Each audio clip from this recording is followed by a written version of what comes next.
Hoax, balik lagi di BTS atau Bincang Tangkal Hoax bersama saya, Agnes Amukasari, pemeriksa fakta dari Mavindo sebagai host BTS kali ini. Konten BTS ini merupakan bagian dari program media, yaitu program yang dilaksanakan Mavindo bersama mitra lainnya untuk mewujudkan ekosistem siber yang aman. Nah, di BTS kali ini, kita akan membahas seputar maraknya hoax di tengah konflik yang terjadi antara Palestina dan Israel. Dan berkaitan dengan tema tersebut, saat ini kita sudah ditemani oleh jurnalis pemeriksa fakta dari liputan6.com. Selain sebagai pemeriksa fakta, beliau ini adalah peraih kategori Mavindo Anti-Hoax Award 2023, kategori jurnalis. Kita sambut, inilah dia Mas Adiaksa Vidi. Halo Mas Vidi, apa kabar? Baik. Selamat malam, semua. Baik Mas Vidi. Boleh dijelasin atau diceritain ke sahabat anti-hoax semua aktivitas dan juga kesibukan Mas Vidi saat ini? Kalau saya saat ini sebagai pemeriksa fakta di liputan6.com, jadi tugas saya menulis artikel cek fakta, membuat video, mengunggahnya di sosmed, dan ya seperti itulah kegiatan jurnalis ya, kayak biasa. Iya. Oke, jadi secara tidak langsung ini Mas Vidi adalah senior saya ya sebagai pemeriksa fakta. Waduh, sama-sama belajar. Iya, jadi nanti nggak cuma sahabat anti-hoax aja yang belajar, Agnes juga ikut belajar sama Mas Vidi malam ini. Iya, sama-sama. Oke. Dan tadi Agnes sudah sampaikan bahwa Mas Vidi ini adalah peraih penghargaan dari Mavindo Anti-Hoax Award 2023. Boleh juga diceritain Mas, gimana perasaannya bisa meraih penghargaan ini?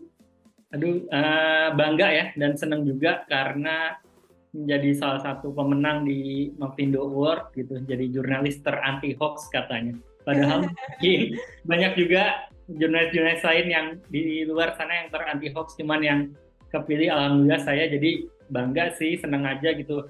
Dan juga bisa bawa nama baik kantor juga, jadi ikut senang banget sih. Baik. Mungkin tahun depan gitu setelah Mas Vidi bisa kali ya, kalau kita udah belajar bareng-bareng pada BTS kali ini, bisa kali Agnes yang menang ya. Iya dong, harus. Makin banyak yang ikut, makin banyak yang menang, makin bagus. Baik, semakin jaya untuk memeriksa fakta. Iyalah. Kawan-kawan anti hoax, ini kan tadi Agnes sudah sempat ngobrol sama Mas Vidi, sudah sempat kenalan juga. Tapi kan kawan-kawan anti hoax ini kan belum sempat berkenalan dengan Mas Vidi. Mungkin sebelum kita mulai sesi diskusi, Mas Vidi bisa memperkenalkan diri terlebih dahulu. Silakan Mas Vidi. Oke, teman-teman semua, nama saya Adiaksa Vidi Wirawan. Saya saat ini di liputan6.com sebagai pemeriksa fakta. Sebenarnya di pemeriksa fakta saya juga masih baru nih, baru 3 tahun, jadi pas pandemi kemarin. Sebelumnya saya tuh jurnalis di kanal olahraga sebenarnya. Tapi karena waktu itu kan pandemi ya, jadi pandemi itu event olahraga semuanya ditutup lah istilahnya, ada lockdown segala macam di Eropa juga, di kita juga PSBB.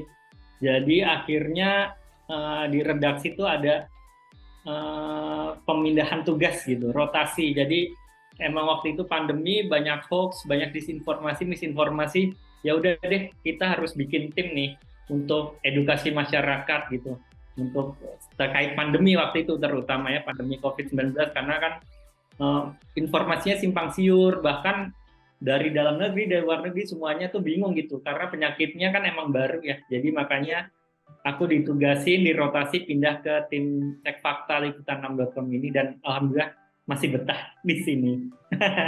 Oke, Mas Vidi 3 tahun dapat award. Kalau Agnes baru 1 tahun jadi pemeriksa fakta. Jadi jatahnya Agnes kira-kira masih 2 tahun lagi lah ya Mas ya. Iya. Oke, mungkin perkenalannya sudah cukup. Kemudian kita akan langsung aja berdiskusi. Tadi sudah disampaikan juga kita akan membahas apa.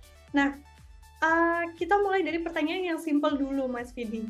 Sebagai seorang pemeriksa fakta di tengah gejolak konflik antara Palestina dan Israel ini, apakah belakangan ini cukup banyak hoax yang ditemui oleh Mas Vindi, dan kalau memang iya, itu didominasi oleh isu apa? Oke. Jadi sebelum meletusnya konflik Israel-Palestina ini tuh kita banyak nulis artikel cek fakta soal pemilu, kaitannya Pilpres, kaitannya pemilu 2024, kayak gitu-gitu. Nah, tiba-tiba nih ada konflik Palestina-Israel ini, dan sama seperti COVID, sama kayak pandemi waktu itu, Ya, langsung deh nih informasinya banjir gitu tentang Israel-Palestina gitu, di mana-mana, di media sosial, di aplikasi percakapan kayak WhatsApp gitu, hmm, waduh, semuanya ya di betul. grup-grup WhatsApp semuanya nyebar banyak informasi-informasi yang belum tentu benar, tapi orang udah pada upload sama persis kayak dejavu ya aja kita, kayak Iya, dejavu zaman pandemi pas pertama gitu. Tiba-tiba semuanya upload yang belum tentu benar informasinya gitu, belum diverifikasi atau apa, semua orang upload seolah-olah semua yang mereka terima informasinya itu benar, dan ini jadi pekerjaan tambahan jadinya. Bukan tambahan sih, emang wajib, cuman jadi tambah lagi nih.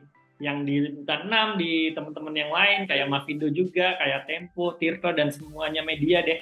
Jadi kita memang harus ada effort lebih untuk memberantas hoax terkait Israel Palestina ini, kayak gitu sih. oke. Dan untuk isunya sendiri, Mas, apa aja? Mungkin terkait dengan insidennya atau siapa aktor di belakangnya atau Oke. isu apa yang Jadi mayoritas tuh dalam bentuk video ya, dalam bentuk video terkait keadaan di Palestina tuh kayak apa gitu, suasana perang, suasana korban, terus misalkan kayak kaitannya dikaitin dengan Indonesia lah, ada tentara yang kita kirim ke sana, yang kayak gitu-gitu sih. Dan memang tantangan juga ya, karena kan kita terbatas gitu source-nya buat untuk mencari verifikasinya gitu. Cuman memang ya mau nggak mau kita harus cari faktanya gitu, biar orang tuh nggak asal berbagi gitu, nggak asal sharing gitu. Jadi biar nggak makin banyak gitu yang terpapar hoax kayak gitu sih. Iya, bener sih Mas, saya juga merasakan di tengah kemarin sempat pemilu rame banget hoax-nya sudah mulai bertebaran, tiba-tiba, naiklah itu Palestina dan Israel itu boom gitu ya Mas ya, Iya. langsung, mungkin bisa, ini pemilunya agak keredam gitu ya isu-isu Benar. politiknya, agak Iya. tertutup gitu ya. Iya. Nah, tadi juga Mas Vidi menyampaikan kalau informasi-informasi ini banyak beredar melalui media sosial. Sedangkan yang main sosial media ini kan nggak cuman pemeriksa fakta ya, Mas. Hampir seluruh penduduk Indonesia ataupun internasional itu kan punya akun dan juga punya akses ke media sosial.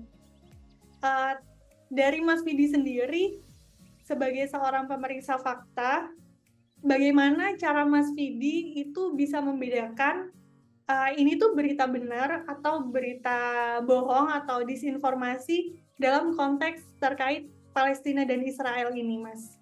Oke. Jadi intinya kalau kita ngelihat informasi atau dapat informasi, atau mungkin kan algoritma kita karena banyaknya kayak gini kan, teman-teman yang kita share, jadi algoritmanya juga ikut kan, jadi ikut Ya, ke betul. informasi soal itu. Yang penting tahan dulu sih, maksudnya ya udah jangan ikut asal sharing gitu ke yang lain gitu. Seenggaknya tahan dulu biar kita tahu nih informasinya valid apa enggak gitu.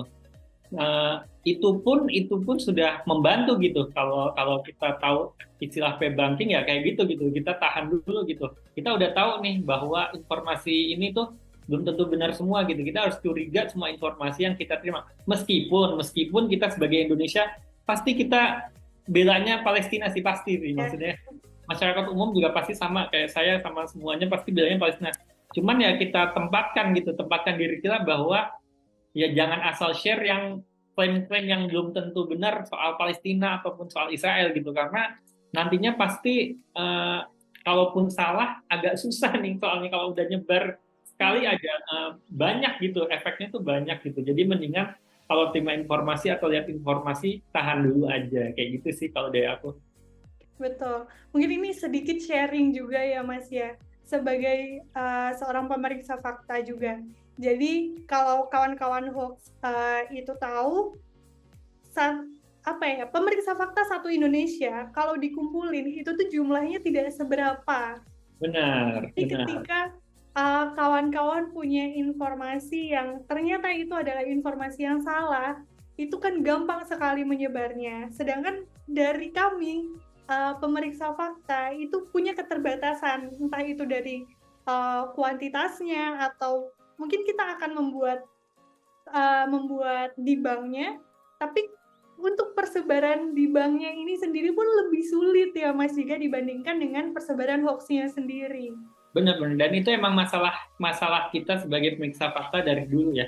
Jadi orang Iya, banyak gitu yang nyebarin informasi yang belum tentu benar gitu ke semuanya gitu, gampang gitu, forward aja gitu kan. Tapi iya begitu benar. mereka tahu bahwa itu benar, kayaknya enggan gitu buat melakukan hal yang sama gitu. Nyebarin di grupnya lagi kayaknya udah malas, entah malu atau Iya, gimana ya. Itu jadi kendala sih di semuanya gitu.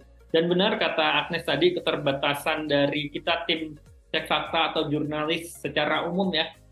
Ya kayak di Liputan 6 orangnya cuma bertiga gitu pemirsa fakta. Terus kalau kita lihat di Facebook seminggu, 2 minggu, 3 minggu belakangan mungkin informasinya kan ada, waduh, sehari aja kita bisa nerima 5, 10, dan itu kan butuh waktu gitu untuk periksanya gitu, bener atau enggak. Bahkan makanya perlu kerjasama dari, ya mungkin dari Mavindo, dari media lain, ya kita bisa saling tahu lah, oh ya, ini misalkan Mavindo duluan nih, kadang-kadang juga aku ambil artikel Mavindo, atau mungkin sebaliknya artikelku diambil Mavindo. Itu sih kuncinya kerjasama semuanya sih. iya, baik, baik. Nah, ini kan kita bicara soal karena kita sebagai pemeriksa fakta ya Mas ya. Nah, mungkin saya akan bertanya kalau kita di posisi yang misalnya ada kawan anti hoax yang bertanya pada Mas Vidi nih, bagaimana cara atau apa yang perlu diperhatikan ketika kita tuh mau memastikan atau menelusuri bahwa informasi ini benar atau tidak. Mungkin dari bagaimana kita membuktikan apakah fotonya itu asli atau videonya itu asli. Kemudian kejadian-kejadian yang beredar ini itu asli atau tidak, mungkin yang bisa dilakukan oleh teman-teman atau kawan-kawan anti hoax ini menurut Mas Vidi apa? Yang pertama sih yang jelas sumbernya ya. Jadi kita pastiin dulu tuh sumbernya benar apa enggak, karena mayoritas yang kita terima informasi di WhatsApp tuh kan juga forwardatan gitu, dan itu sebenarnya Iya. bisa di-track ya. Kalau di WhatsApp tuh kalau ada tanda panah 2 misalkan, berarti udah diteruskan berulang kali gitu. Nah itu kita harus curiga, oh ini belum tentu benar nih, karena yang di forward udah banyak, berarti orang yang forward udah banyak. Terus biasanya kalau yang di WhatsApp, video, fotonya tuh ada narasinya tuh. Mau foto videonya misalkan dari Palestina di Gaza, tapi pasti ada narasinya apa gitu yang provokatif biasanya, atau mengambil emosi kita gitu, minta sebarkan atau minta dikasihanin buat nyebarin lagi. Nah itu biasanya, nah itu kita patut curiga juga itu. Sebenarnya trennya atau modusnya sih masih sama ya. Jadi kayak video ada narasi dengan narasi provokatif, narasi mengambil emosional kita gitu. Itu yang patut kita curigai. Terus untuk cara periksa sebenarnya mungkin yang dilakukan pemeriksa fakta dengan orang awam nggak jauh berbeda gitu. Karena toolsnya kita cuma satu, kita cuma pakai internet gitu. Dan di handphone pun bisa, mungkin dari Mas Vindo mungkin sama juga. Kita nggak punya alat canggih tuh kayak di Kominfo misalkan yang bisa deteksi hoax otomatis misalnya, atau di patroli sibernya Polri gitu. Mereka kan katanya suka patroli itu. Nah kita kan nggak punya. Jadi yang kita punya apa? Yang kita punya handphone, internet, ya kita manfaatkan gitu. Kita bisa pakai kalau misalkan foto, video.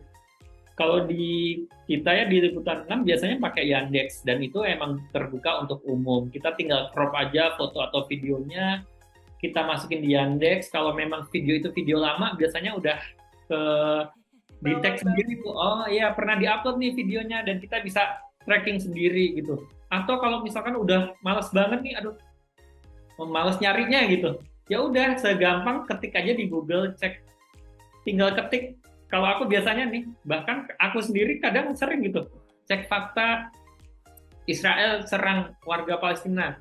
Kalau emang ada dengan foto dan video yang sama, ya udah gitu. Berarti kan semudah itu kita cari jawaban sebenarnya, cuman orang pada malas aja gitu. males cari verifikasi, males cari klarifikasi, mereka langsung nyebarin gitu.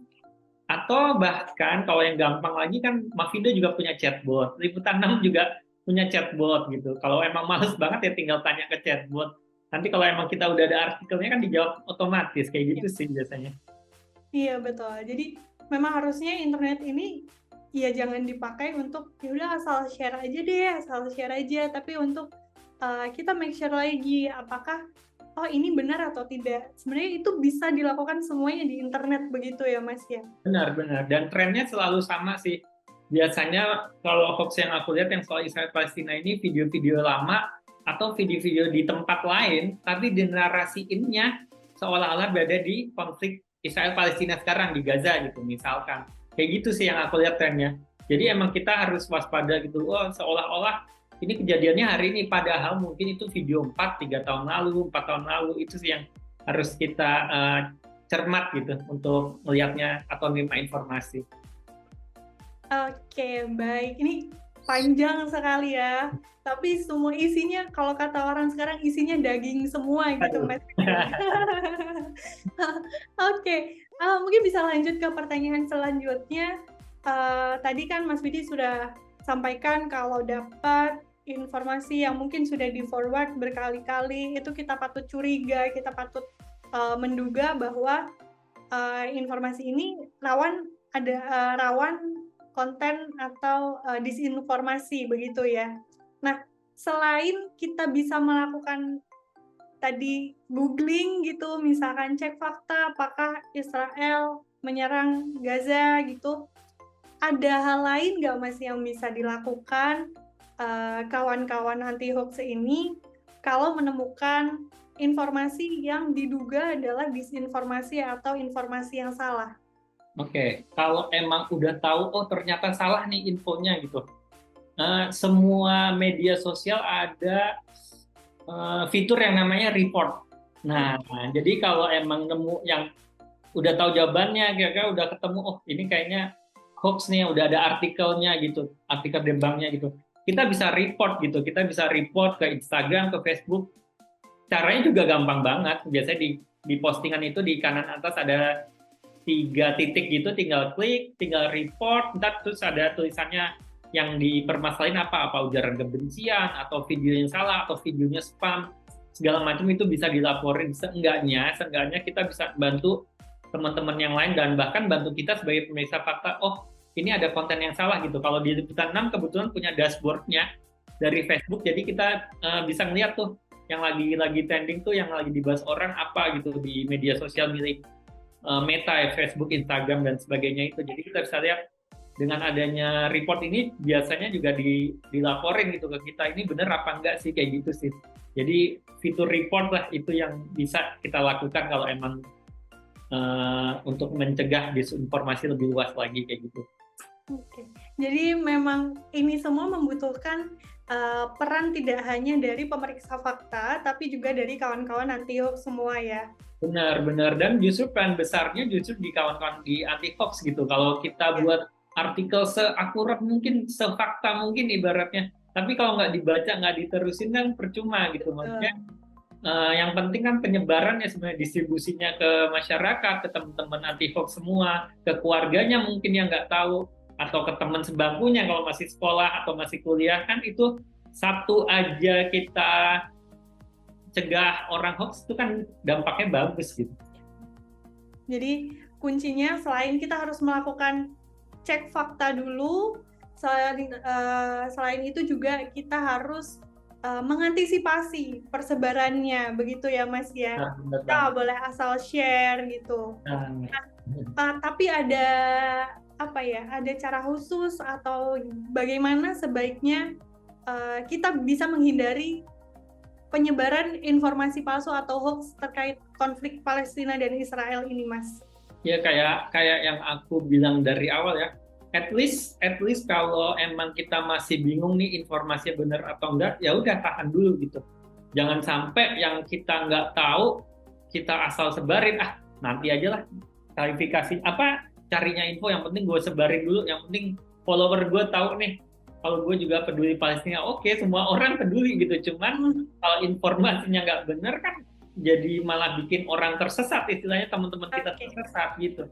Jadi mendingan tahan dulu, cari verifikasi, cari klarifikasi, baru deh kalau emang itu yakin benar disebarkan, it's okay gitu. Semuanya juga pasti tahu kalau itu fakta gitu. Asal jangan nyebar yang belum tentu benar gitu sih. Informasi nggak semuanya benar loh, apalagi di media sosial, bahkan di media mainstream aja kadang kita juga sering salah gitu kan. Jadi harus check and recheck gitu, nggak cuma dari satu sisi. Kita bisa cari media yang lain, media pembanding lain, atau medsos yang lain misalkan. Ada nggak sih informasi yang sama tentang itu gitu? Oke, oke, baik. Kalau tadi kita juga sudah ngomongin peran dari kawan-kawan anti hoax semuanya, kita beralih sedikit nih, Mas. Ngomongin soal peran, menurut Mas Vidi sendiri, bagaimana sebuah media, khususnya Liputan 6, kemudian ada juga organisasi berita lainnya, ini dapat berperan dalam memeriksa dan menghindari hoax mengenai konflik antara Israel dan Palestina. Ya, jadi sama sih, aku sebenarnya udah spill dikit di awal. Jadi kita sebagai media besar juga harus tetap objektif gitu. Pikiran kita ya harus netral gitu. Walaupun yang tadi kita bilang gitu, kita pasti pro Palestina gitu. Cuman sebagai media kita harus netral gitu. Nggak boleh terus karena kita hatinya di Palestina terus informasi yang bagus-bagus soal Palestina kita unggah terus gitu kan, enggak gitu. Jadi emang harus lihat dari dua sisi, walaupun memang kenyataannya agak sulit ya. Jadi paling frame medianya sih, kita memang kebanyakan kalau organisasi media mainstream, framingnya sih lebih ke Palestina itu aja sih. Tapi tetap mempertahankan objektivitasnya gitu. Kita kasih ruang pasti buat misalkan tentang Israelnya gimana gitu, kita pasti kasih ruang. Walaupun dengan porsi yang lebih kecil, biasanya media kan mainnya di framing itu, kayak gitu sih. Baik, tapi tetap harus berusaha senetral mungkin ya, Mas. Benar, Karena benar. namanya berita hoax atau informasi hoax ini tuh nggak melulu menyerang salah satu pihak, tapi Benar. bisa juga menyerang pihak satunya, begitu ya, Mas? Iya ya, dan yang dirugikan masyarakat kan, maksudnya Iya, betul. walaupun salah pasti yang rugi bukan si pembuat hoax, bukan, yang rugi pasti masyarakatnya, itu sih yang waspadai. Nah, ini Mas Widi menyampaikan yang rugi ini masyarakat. Ini kan bisa dibilang sebagai dampak dari penyebaran informasi hoax ini ya, Mas. Nah, menurut Mas Widi selain atau mungkin bentuk kerugiannya dari masyarakat ini itu apa setelah penyebaran hoax terkait Palestina dan Israel ini, Mas? Oke, sebenarnya dampak paling kecil aja. Kalau kita main di medsos ya, kalau kita nyebarin hoax terus, ini pengalaman sih karena temenku di medsos itu ngalamin, kita kalau nyebarin hoax berapa kali gitu, itu pasti akunnya ke-ban. Nggak bisa main itu dampak terkecilnya aja. Repot kalau kita misalkan akun itu emang misalkan buat online shop misalkan, kan karena ke-ban tuh biasanya 2 hari nggak bisa diakses gitu, nggak bisa di login karena banyak nyebarin hoax. Itu dampak kecilnya. Dampak besarnya ya mungkin tadi gitu, orang-orang jadi percaya dengan informasi yang kita sebar walaupun itu belum tentu benar, dan itu kan efeknya negatif ya, bahkan mungkin bisa menimbulkan keresahan segala macam itu sih. Oke. Sebenarnya sudah cukup pertanyaan dari saya, Mas, karena semua penjelasan dari Mas Widi ini sudah menjawab keresahan saya dan mungkin keresahan dari kawan-kawan anti hoax semuanya. Tapi sebelum kita usai, mungkin Mas Vidi bisa menyampaikan closing statement, memberikan closing statement 1 atau 2 kalimat, atau mau panjang juga nggak apa-apa, Mas. Oke. Terus aku lupa ya, ada satu tren lagi di tengah konflik Israel-Palestina itu, hoaxnya mirip-mirip kayak zaman pandemi ini, hoaxnya itu bentuknya scam atau penipuan. Jadi beberapa kali kita juga nulis tentang donasi ya, jadi kita dapat email tentang donasi, dan itu biasanya scam gitu, ngarahin kita ke website tertentu untuk menyumbang, padahal itu scam gitu, dan itu sangat berbahaya. Itu kadang-kadang kalau kita dalam kondisi sekarang kan kita jadi pengennya nyumbang aja, begitu tahu ada link langsung Iya, diklik segala macam gitu. Kita juga harus jaga itu perasaan kita buat eh, pengen langsung gitu, pengen langsung nyumbang, pengen langsung berperan gitu. Tahan dulu karena temuannya banyak gitu soal scam ini terkait Palestina Israel ini, tentang donasi, tentang lembaga amal palsu. Mereka kirim email atau mereka bikin apps di media sosial bahwa kalau nyumbang ke sini loh, itu mendingan kita harus waspada, harus mawas diri juga terhadap hoax yang modelnya seperti itu. Pas pandemi kan juga sama gitu. Ada bantuan nih, dijanjikan pulsa atau dijanjikan subsidi pemerintah asal klik link ini. Nah, kalau ini dibalik, kita mau nyumbang tapi malah kena scam kan, bahaya ya.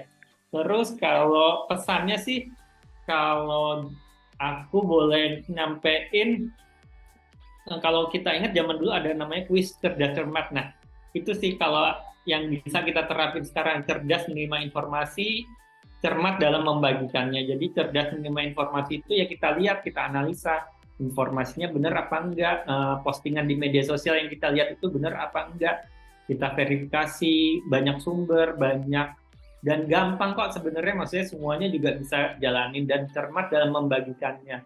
Kalau emang belum tahu bahwa informasi benar, ya tahan dulu. Terus kalaupun benar ya udah, cermat membagikan tuh ya nggak harus semuanya kita sharing gitu. Jadi kita harus cermat juga, fungsinya apa sih, punya dampak apa sih kalau kita bagikan informasi ini kayak gitu. Kalau emang udah oke, kita dapat artikel di banknya, oke lah tuh kita bagiin ke semuanya. Cuman kalau emang masih ragu-ragu, mendingan stop dulu kayak gitu sih kalau dari aku. baik, baik Mas Widi. Pokoknya intinya adalah cerdas, cermat, dan terakhir saya nambahin aja Mas Widi, kita harus tetap bijak. Benar, benar Betul. banget. Iya, Jadi, iya, iya. iya, seperti tadi yang disampaikan oleh Mas Widi juga, kita menggunakan internet, menggunakan sosial media itu jangan digunakan hanya untuk asal share berita-berita yang kita dapat, tapi juga kita harus memastikan bahwa berita itu benar gitu ya Mas ya. Iya, benar banget. Iya, benar banget. Oke, baik Mas Widi, terima kasih atas paparannya, sangat jelas, sangat keren. Jadi wajar sekali kalau Mas Widi ini mendapatkan penghargaan di Mavindo Anti Hoax Award ya.